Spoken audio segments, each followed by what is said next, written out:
Welcome back to the Lars Larson Show. I take my job with a lot of responsibility, and I try to be responsible in my use of the language. Unfortunately, not everybody in politics or in public commentary treats things that way. Among them, the Biden administration and a lot of Democrats who want to keep redefining what words mean, kind of like in Lewis Carroll's Alice Through the Looking Glass.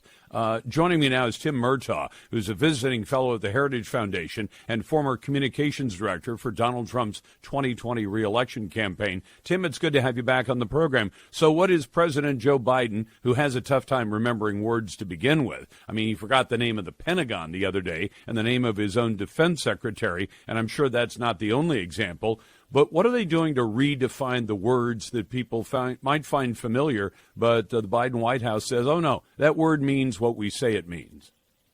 Yeah, thanks. Well, it's good to be with you again, Lars. I appreciate the opportunity.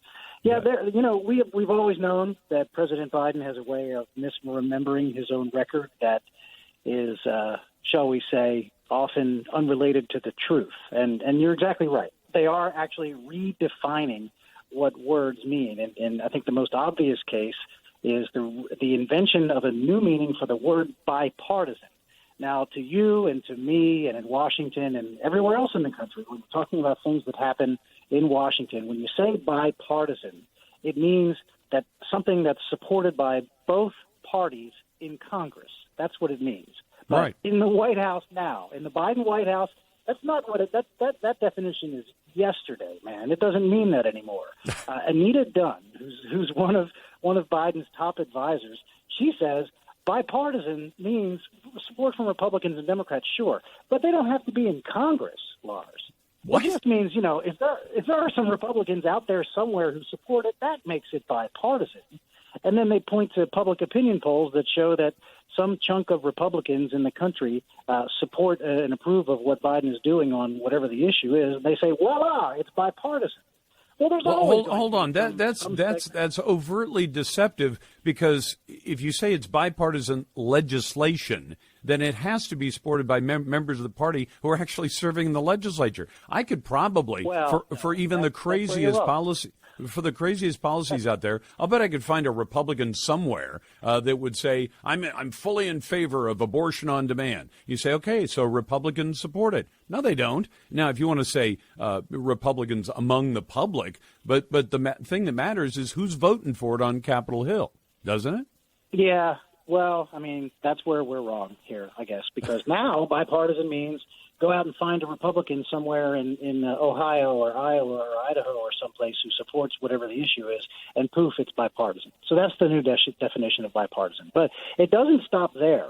They have now redefined what infrastructure is. To most everybody, infrastructure has always meant what government pays for, things like roads, bridges, railroads, airports, seaports, those kinds of things. That's infrastructure. Well, not anymore. In this $2.2 trillion, quote-unquote, infrastructure bill that Biden is pushing, 7% of the bill goes for those things that most people consider to be infrastructure. Included in this bill is $50 billion for the National Science Foundation to create something called a technology directorate. They've got subsidies for electric vehicles and for charging stations. Those are things that Congress can certainly debate and approve separately, but they're not infrastructure. And so they keep on saying these things, and actually it has become a joke on Twitter where people will, I saw a guy tweet the other day, he got a sandwich at Arby's, and he said, Arby's is infrastructure. So, I mean, you can call anything you want, and if you think it's important enough, you label it infrastructure, throw it in that bill, and try to get everybody behind it, and at the same time, call it bipartisan, even if there's not a single Republican in Congress who supports it. It's magic. They're really doing some wonderful things with language these days over there at the Biden White House.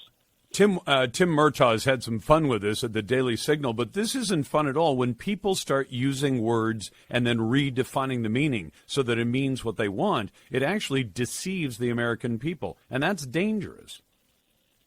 Yeah, well, certainly it is dangerous. When you're going to have Jen Psaki stand up at the White House podium and you're going to have President Biden himself talking about bipartisan approaches, and that'll get on the evening news, and CNN will run with it, and MSNBC and all the big networks will talk about the bipartisan appeal of Biden's agenda, when in fact it's absolutely not true. So it really is an attempt by the media and Biden to put over a big lie. We told everybody during the campaign that Biden was going to push the radical agenda of the far left, and that's what he's doing. And he's trying to masquerade as some sort of bipartisan president, when in fact he's going to get 0 Republican votes for a lot of these things.